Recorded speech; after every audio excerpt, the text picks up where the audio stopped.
I'm Peter Suskind, director of the U.S.-Russia-China Trialogue Project at the Stimson Center. Since the middle of the 20th century, relations among the United States, Russia, and China have had an enormous impact on each country separately and on the world as a whole. The purpose of the Trialogue is to better understand this extraordinarily complex and consequential relationship by directly engaging with experts from all three countries. In this show, guests from across the political spectrum and from every corner of the globe share their views in their own voice. While the Stimson Center seeks to provide access to a wide variety of perspectives, it does not endorse any particular position. We leave it to the listeners to judge the validity and value of the views expressed by the guests.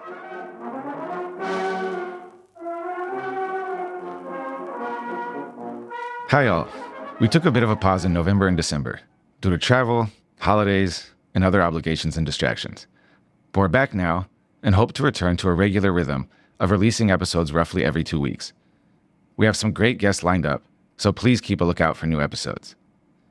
My guest today is Zhou Bo, a retired senior colonel in the PLA and a senior fellow in the Center for International Security and Strategy at Tsinghua University. This is Bo's second appearance on the show, so if you like this episode, you should definitely check out our earlier conversation. We recorded the episode that follows before the United States military incursion into Venezuela and seizure of Maduro, but we did spend time discussing China's attitude toward the so-called Trump corollary to the Monroe Doctrine. We also covered the downturn in Sino-Japanese relations, the situation in Taiwan, and China's hope for improved relations with Europe. I hope you enjoy the episode. Welcome back to the podcast. Thank you, Peter. We're almost precisely 11 months into the second Trump administration. The U.S.-China relationship has experienced some ups and downs, to put it mildly.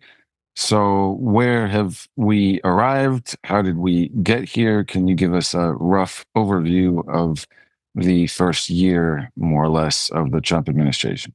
Well, I think I would say I start to like him now because he's totally different from his first term. You see, Trump actually is not so ideological, but the legacy he left during his first term was precisely ideological, a kind of bipartisan consensus against China, although this might not be what he wanted, right? But during his second term, is totally business-like, transactional, which is fine. So sometimes I'm wondering whether he would leave a lot of legacy because he himself is actually surrounded by China hawks. So when he is gone in less than 3 years' time, would the other people still become hawkish toward China? But I believe that with this kind of liberal democracy in steady decline, with him having no interest in ideology, so his legacy would be kind of a competition characterized with little ideology. That is good for us, for both of us, I mean. But so you are overall pleased with the first 11 months of the new Trump administration, and its greatest virtue is the lack of an ideological focus, which you think may return in some future administration. But the tariffs, the trade wars, that is less of a danger as far as you are concerned than an ideological standoff. Why is that? Well, ideology may come back, but not in such an imposing manner. It will become considerably declined, even if other administrations would want to mention this kind of things. Because, you know, this kind of binary of democracy versus autocracy basically has died. So I think, as I was reading Radamita's excellent essay in Foreign Affairs, so maybe in 20 years' time, this kind of talk, first of all, will disappear. And then probably this kind of liberal democracy would be as a minority. So in that regard, it suggests that this kind of a logical struggle basically would be gone.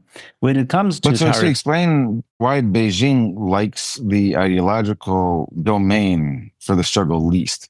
So let's say that you can have an economic trade war, you can have security problems based on realist interests, but that is easier to navigate as far as Beijing is concerned than an ideologically framed competition. That's certainly not what Beijing wants, because if we are having this kind of a struggle in ideologies, then that is precisely another Cold War, right? And short of this ideological struggle, when it is just a kind of competition in the economic field, that is totally understood. And I believe that from the tariff war or whatsoever, Trump actually has learned the lesson. So we're not the one who blinked first.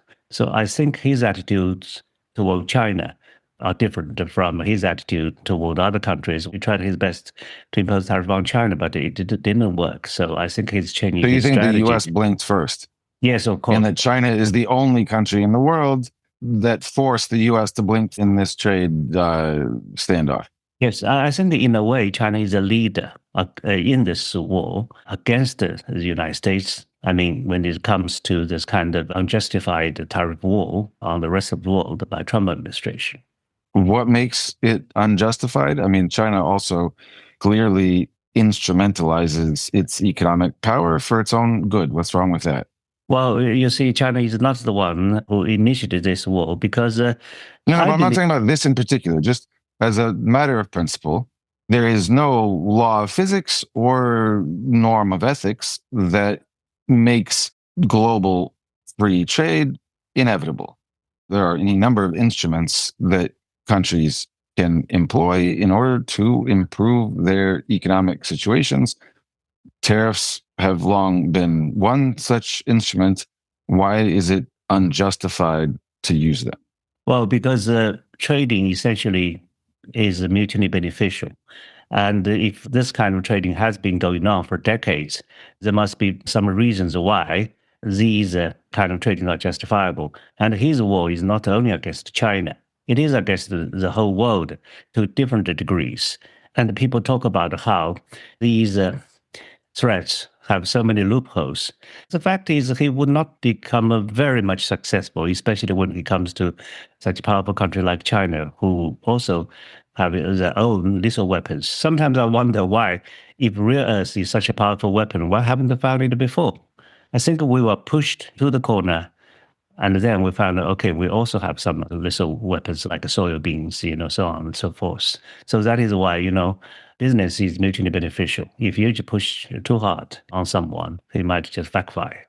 Although the contention of these new economists in the United States and the Trump administration, or at least certain members of the Trump administration, is that the trade was not mutually beneficial, or at least its effects were asymmetrical. And just because the tariffs may not have worked or not have worked exactly as the United States desired, doesn't mean that it was totally unjustified. So again, I'm just trying to figure out whether there is anything wrong with what the United States tried to do on principle, or it just worked with some countries. It didn't work entirely with China because China has its own set of levers that it can pull and did.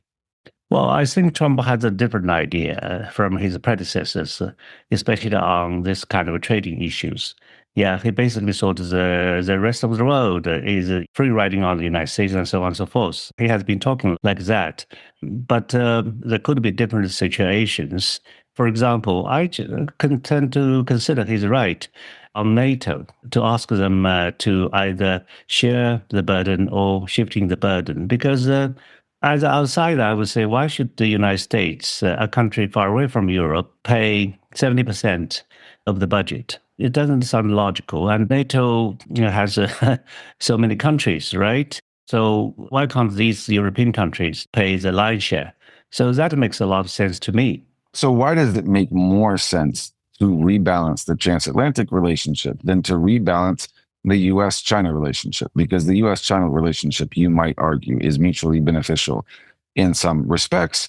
But if you care about American industry, for example, then clearly U.S.-China trade has contributed to the rise of Chinese industry and sapped American industrial strength. So it is not some amount of rebalancing in order on the economic front with China and on the security front with Europe. The background of my central argument is that the United States is no longer as strong as it was before. So therefore, this kind of retrenchment from the globe is inevitable. So when you retrench, you still would have to have a focal point. And where is the focal point? The focal point is in the Indo-Pacific. Even before he announced a new national security strategy, my gut feeling is that he would not move away from the Indo-Pacific region, because the Indo-Pacific region is where the economy is booming. And this is actually the new center of gravity. So if this is a focus, then he has to retrench from elsewhere, for example, from Europe, from the Middle East. But it is somewhat surprising for me to read that he said that the United States would try to prevent another hegemon from dominating the Middle East. So I was thinking of who's the new hegemon, right? Russia would not be that strong to dominate the Middle East. China is doing a lot of things in the Middle East, but actually, I believe China and the US do not have conflict interests in the Middle East. But of course, the Indo-Pacific is the focus. I never believe that the United States wants to focus on the Indo-Pacific to contain China. That should not be the primary purpose, because it is the most dynamic area economically. So therefore, the US also want to benefit from the dividend of such prosperity. So that is the primary purpose. But of course, they do not like something that China is doing. So for many Chinese, it looks like a containment, but I don't believe that. And even if the United States wants to contain China, it doesn't have enough tools. Well, so you mentioned the national security strategy. What was the reaction from Beijing to the publication of the national security strategy? Was it viewed positively? Was it received with confusion? Did it seem expected from this administration? Well, personally, it appears to be a good strategy to me, in that it is among the shortest strategy ever published, right? When I read it, it gave me a kind of a illusion, as if I was reading the Chinese government report. Because if you read the Chinese government report, you'll find the language very much concise and straightforward.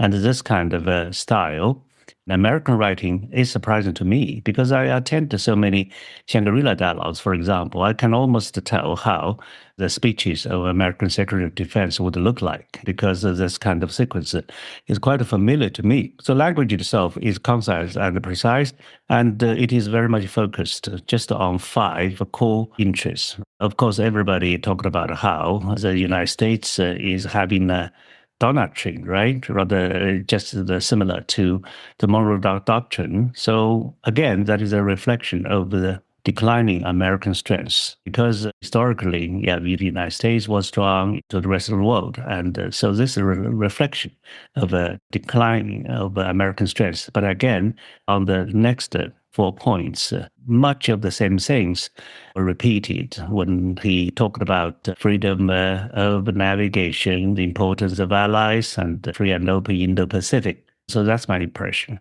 I would quibble slightly with the argument that a focus on the Western Hemisphere is a clear indication of America's declining power. I mean, that is true in some respect, but the argument might be that overextension sapped American strength, and that a focus on the United States' own region might help grow the strength again, that at the late 19th century, when the United States followed such a policy, it was the strongest country in the world by most measures. Well, to some extent, Peter, you're right. But remember, to say that to make U.S. great again, just indicate the U.S. is not great now, right? And so he actually is the largest declinist. And he used that to unite the American people. No, I agree completely. And obviously, the Make America Great Again slogan implies that the trajectory that we are on has made us weaker than we were before. But precisely that argument suggests that policy that was less expansive and less universal actually produced greater strength. So what looks from the outside like a retreat might be the strengthening of United States positions if you have a different sense of how American power is actually built. Just being able to spread your force around the world might come at a greater cost than the benefit it brings, which is the entire crux of the argument we're having now between the liberal internationalists on one hand and realists and nationalists on the other. But in any case, the national security strategy was mainly seen as a positive sign in Beijing. Is that right? Or there was still concern about what looks ultimately like a policy of containment in Asia? Well, I don't know how other people will think about it, but for me, this one in which no competition with China is mentioned is certainly a relief, I would say. So maybe both of us can stay focused on the core issues. And given that he will come to visit China in April, and there are still a few more chances for the two leaders to meet. So actually, people have some good optimism about what is going to happen next year. Because President Trump is a one of a kind. He certainly is different from any other president in American history. And he definitely has invited the systemic changes to American policy. But whether it would mean something so different in Americans' whole attitude toward the world, it remains to be seen. I believe it is a sea change. The national security strategy, as you mentioned, has a section called the Trump Corollary to the Monroe Doctrine.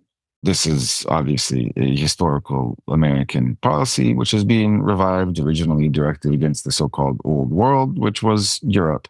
But now the only target, conceivably, is China.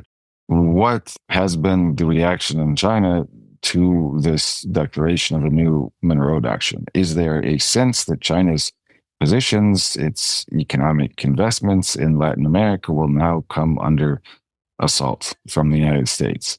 I do have some doubts about whether Trump could actually drive away Chinese economic influence in the Western Hemisphere, because you mentioned how he would not let China invest in key infrastructure, so on and so forth.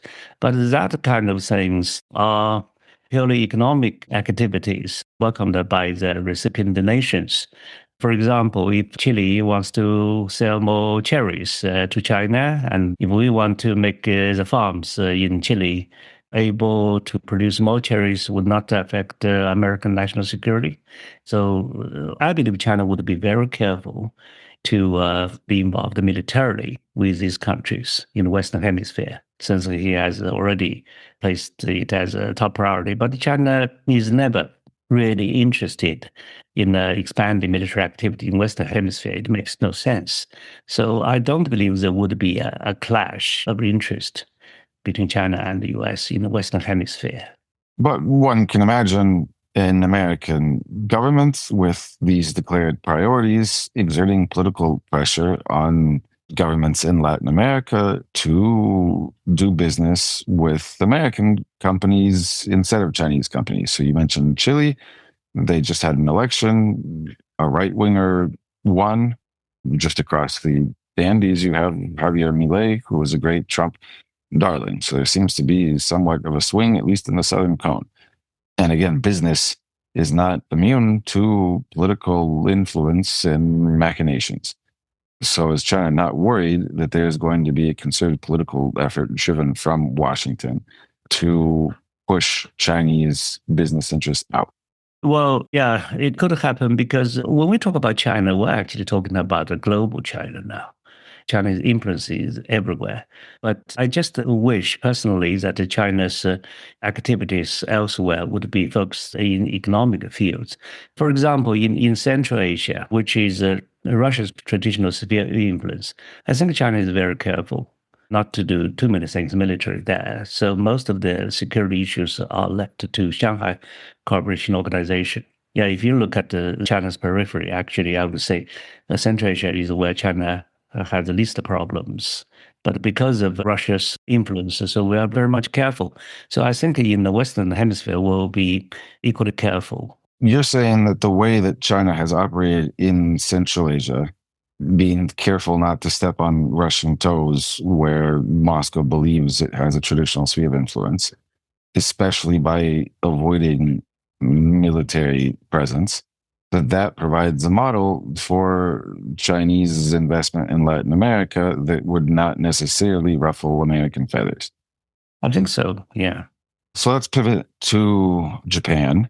The new Prime Minister Takaichi made some remarks about potential Japanese involvement in a war over Taiwan that Beijing perceived as scandalous. Trump and Xi had a phone call in late November, followed by a Trump Takaichi phone call. Can you give us an overview of the Sino-Japanese relationship and where it currently stands and what role the United States might play in that dynamic? Well, the current China-Japanese relationship certainly is not good, and it is because of Takaichi's remarks at the Japanese Diet. But I personally believe that her remarks would just disappear like ripples, as they would not be so consequential. She's certainly wrong when she argues that, okay, the Taiwan situation is essential to Japan. Remember, Taiwan is not a foreign country, even according to Japanese. So let's imagine the worst scenario.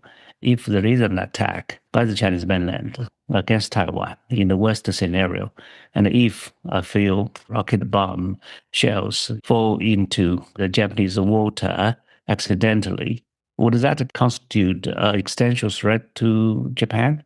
I don't think so, because in 2015, actually a few bombs from Myanmar government fell into Chinese territory and injured a few Chinese villages.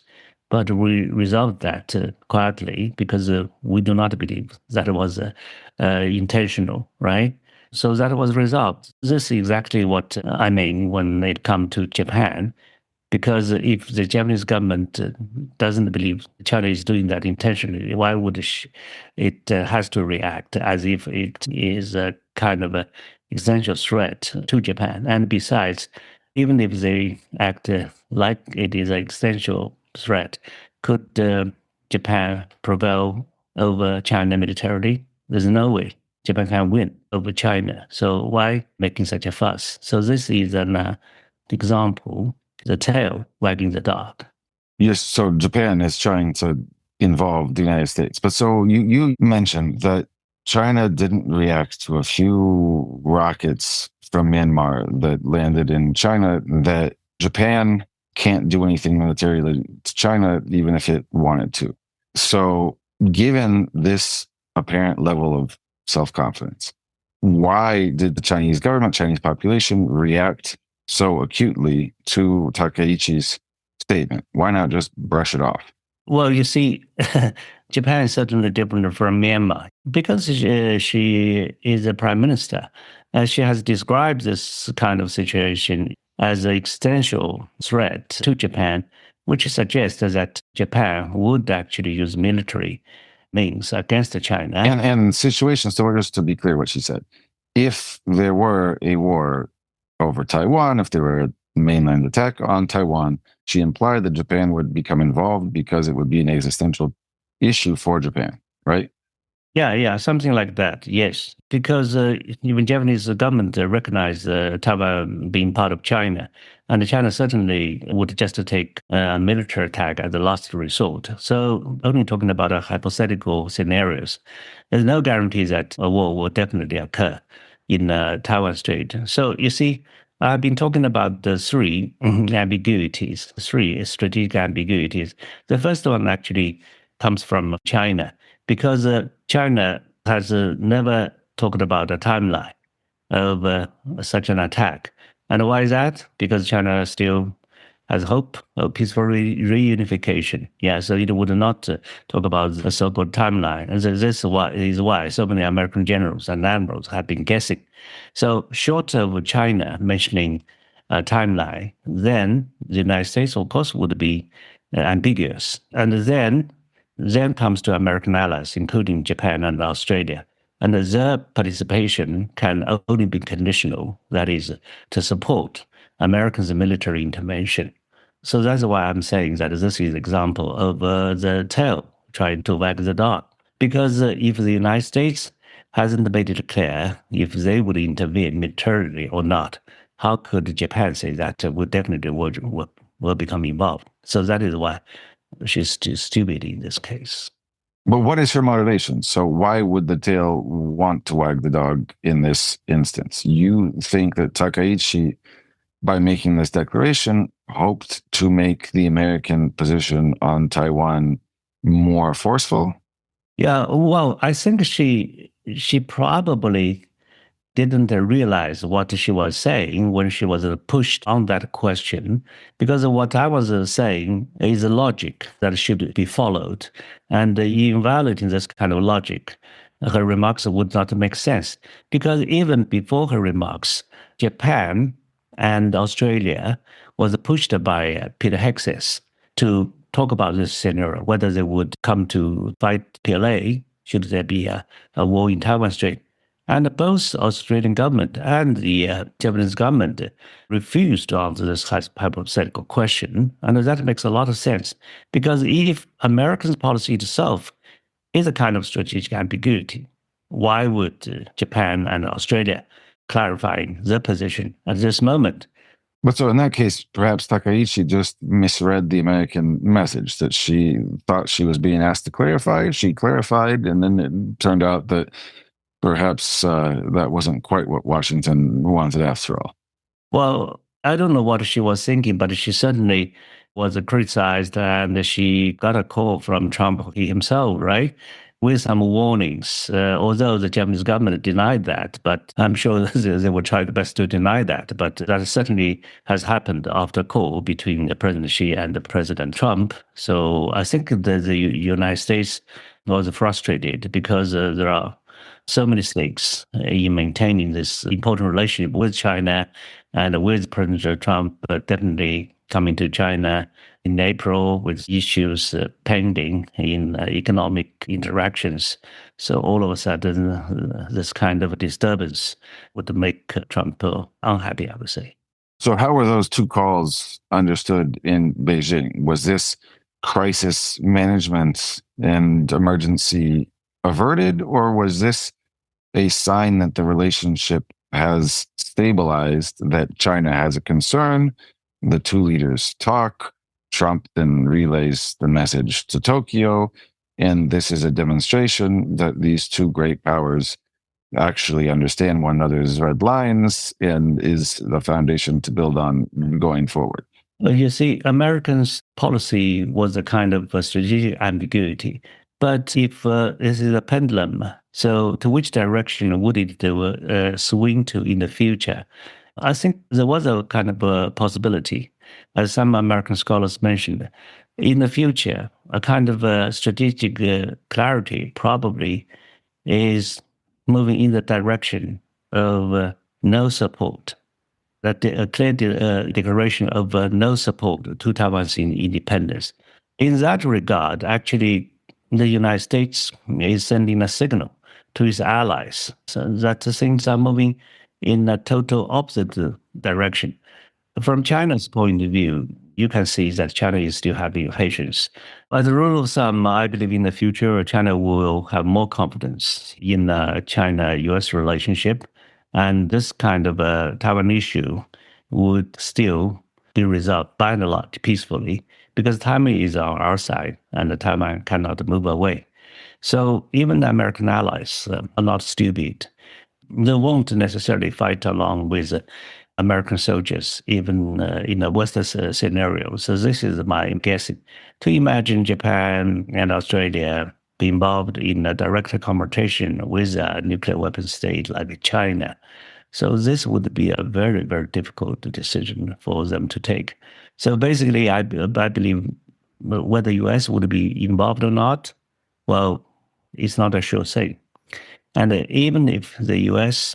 has to be involved, probably this is just a kind of a duel between two titans with no other supporters standing on each side. There aren't many countries who would follow either China or the United States. I mean, there are any number of calculations, I suppose, that come into play. But given the apparent trajectory in the United States away from a fully integrated effort to protect Taiwan, does that afford China more time to pursue peaceful reunification? Or does this perceived weakness or reticence, which may not last, provide an opportunity to strike now? Well, I understand this question. Actually, I've been arguing with China becoming stronger. There are actually two different approaches that China can actually take. One is you become more confident over eventual peaceful reunification because you are stronger. Another direction that is totally different is you become more impatient because you are getting stronger. Yeah, which one serves China's better interest? Of course, peaceful reunification. So that is why, yeah, in spite of the provocations from DPP from Taiwan, I think the Chinese government is still talking about peaceful development. Although I believe the Chinese patience is probably running a little bit thinner, but we're still having patience. What affects Chinese patience more?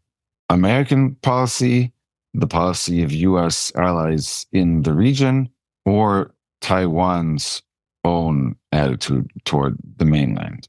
Well, I think both of them matter, but my hope is that my government would still have utmost patience because of two things I mentioned.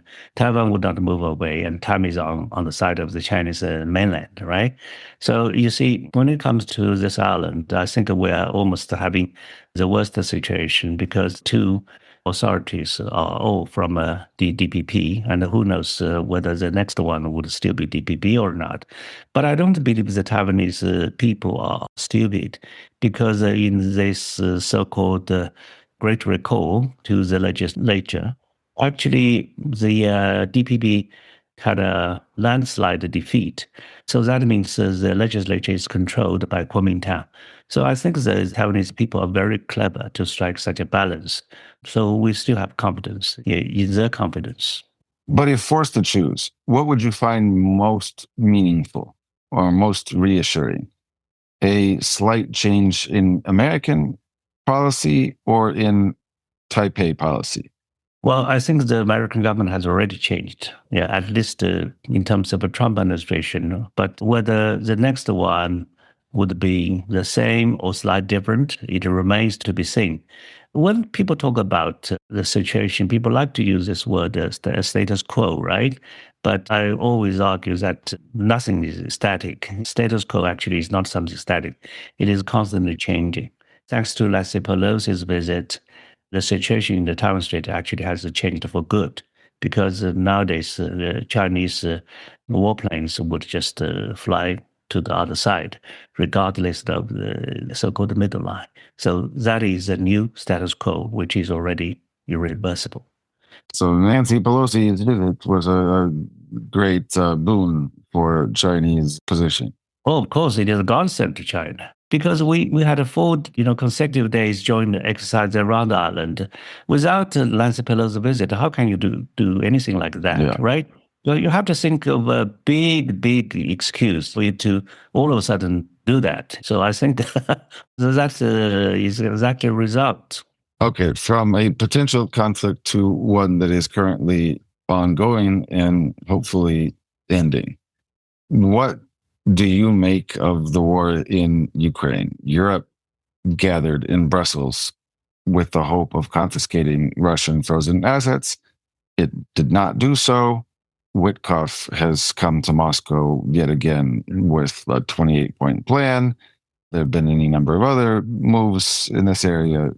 Do you think that we are on the final stretch, or is this just a beginning of a very long, drawn-out negotiation process that could take years?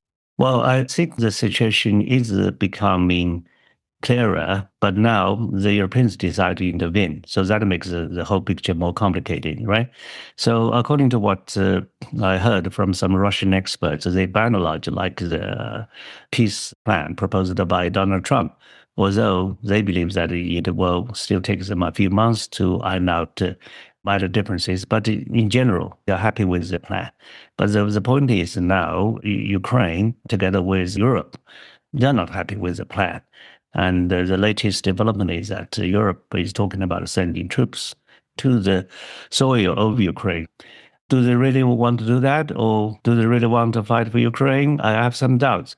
So, but generally speaking, I think Russia is having an upper hand. So that is why President Putin would not be in such a hurry. So he can afford to wait because even if two guys are bleeding at the same time, but the bigger guy certainly can afford more than the shorter one. So that is the situation. Does China care much about the details of a deal? So let's assume that Russia doesn't collapse, neither does Ukraine, that there is marginal movement one way or the other, and then a whole series of compromises that are put on paper. Does China care about Ukraine's military potential, whether Russian language has a status or not, whether borders are moved this way or that way, officially recognized or de facto acknowledged? Does any of this matter, or does China just want the war to end? I think it's the latter. China just wants the war to be finished as soon as possible, and no matter how. Because you see, even if the war is still going on, we are seeing some kind of results already. One is NATO's expansion is coming to an end because there aren't many countries who are outside NATO anyway. And the second thing is, I believe NATO has come to realize that the security landscape of Europe is eventually how Russia and NATO could coexist. So Russia has been mourning NATO expansion ever since the Soviet time. So this time NATO is really kicking on something solid. So I think this is Russia's way of saying enough is enough. So they are ready to fight back, no matter how costly it might be. So these two results have already appeared. So this kind of a proposal from the United States is very much what I thought in the beginning. That is, Russia would definitely get on hold of Lugansk and Donetsk while leaving the two other regions for negotiation or for ceasefire or whatsoever. Let's see how things will unfold. Why does China want peace? Why not just let the war continue indefinitely? Russia remains dependent on China, ultimately continues to sell cheap energy. What's wrong with a continuation of war from a strategic perspective? Yeah, you see, European Union has 27 countries. And because of this war, China's relationship with Europe has turned sour. This is unfair for China, who is not involved in this war. People accused us of supporting Russia economically, but that is not the case because look at what China has exported. The same item before the war and after the war. The only difference is that we're selling them in larger quantity because they cannot buy things from Europe. And we have been very careful not to sell any military equipment to Russia. You say that the Chinese relationship with the European Union has soured as a result of the Ukraine war because the Europeans perceive the Chinese as supporting Russia's war effort. Is there a real sense, given the EU's policy and ideology, that were the war to end tomorrow in 6 months, China's relationship with the EU would substantially change? Do you think that is realistic? Well, I think the European countries have already realized that it is not very much useful to put pressure on China. I think in the first 2 years, they very much had this kind of illusion of cutting China off of Russia. But now they have come to realize that it's not realistic. So anyway, because this war has nothing to do with China. So if the war comes to a stop, I think the China-European relationship will improve further. Because this relationship has already improved somehow after, J.D. Vance's speech at the Munich Security Conference, right? So even this transatlantic relationship itself is becoming more complicated. So therefore, we're seeing the two sides, China and the European Union, inching closer. So your hope is that with the end of the war in Ukraine and the deepening of the transatlantic rupture, the EU will be more inclined to do business with China, because an alternative argument is that with the end of the war in Ukraine, the United States will seek to normalize with Russia, will try to fragment the EU and perhaps hollow out NATO and create a new transatlantic relationship that is directed more toward technological and trade competition with China? Well, you're portraying a very complicated picture involving all parties. But I would basically believe if the war comes to an end, the Chinese relationship with Europe will improve tremendously in political sector. But economically speaking, it's a much more complicated picture because Europe has been accusing China of dumping Chinese products in Europe. That is something very much complicated. So that is why even the countries like Germany, changing the policies, for example, to have more research and development in China in the car industry, because certainly things are done in a much more efficient manner here in China. What takes Chinese less than a year would take more than 3 years in Germany. So that is why they find they have to change the policies. And the change is to have things done here in China. So the story, as far as I understand it, is that Volkswagen and other German companies made great returns on investments in China for decades, but eventually were surpassed by Chinese automakers who studied that technology, were subsidized by the state. And now these German automakers are totally uncompetitive in China and will soon be uncompetitive at home unless there is a massive policy of state protection against these superior and cheaper Chinese vehicles. When it comes to China, we all know one concept in, China being the world factory. But there are two dimensions of this now. So one is that China is still world factory. Another is China actually is building factories elsewhere in the world. But then there is another new concept that is actually China is also as an innovation center in the world. So that is why these big car manufacturers from Europe are setting up the joint research center in China because of China's progress in AI and so on and so forth. So this is a new concept. But so explain briefly to end how this benefits these foreign companies. Instead of just selling their own products in China, they seek to benefit from China's technological successes by engaging in joint projects that somehow redound to their own benefit in the end. Why wouldn't China just keep all the best technology and, okay, they can share something with Volkswagen, but I imagine China still wants BYD to produce the best cars. First of all, China is really selling more cars in Europe, right? But at the same time, the Western companies also still want to sell in the largest Chinese market. So I think this kind of requirement is mutual. So that predetermines that they too have to have a cooperation to maximum the benefits. Yeah, I think it's just as simple as that. Okay, final question. Is AI the foundation of state power in the future or the death knell of human civilization globally? I think AI will change everybody's life, and it is already doing that. The only thing is we are not fully sure how it might evolve itself to make our life unpredictable. For example, I have been arguing that in the future, the international arms sales would be dominated just by two countries. One is the United States, another is China. Right now, China ranks the fourth in international arms sales after the United States, France, Russia, and then it comes to China. In the future, I believe still a lot of countries would have to buy American weapons because, first of all, reliable, combat tested, but also expensive. And the American allies would have to buy them for being correct politically. But then Chinese weapons are also reliable. And in some cases, they are also combat tested, like in the Middle East. I mean, the drones or the Chinese fighter aircraft in the war between India and Pakistan.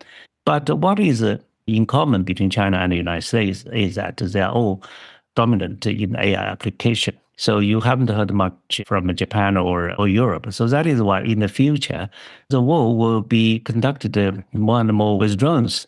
So we are already seeing official video from Chinese Air Force showcasing the best Chinese fighter jet, J-20, flying with an electronic airplane and a drone information. So you see, Indonesia is buying Rafale and the Chinese J-10. But I'm wondering how soon they could get, Rafale, probably in 5 years. And then it would probably take Indonesian pilots another 5 years to be well trained. So altogether, 10 years will be gone. And in 10 years' time, probably 1/3 of the aircraft. So just drones. Well, if there's no humans on the battlefield, that's good news. If there's no humans necessary for any part of social endeavor, that's a little bit worse. So let's end on that note. Let's hope that robots do all the fighting for us, but we do all the living. Thank you, Peter. Thank you for this interview. All right. Well, thank you for your time. Thanks for coming back. Thanks for listening to the Trialogue Podcast. Make sure to subscribe to the show so you don't miss out on any episodes. The Trialogue Podcast is hosted by the Stimson Center and produced by University FM.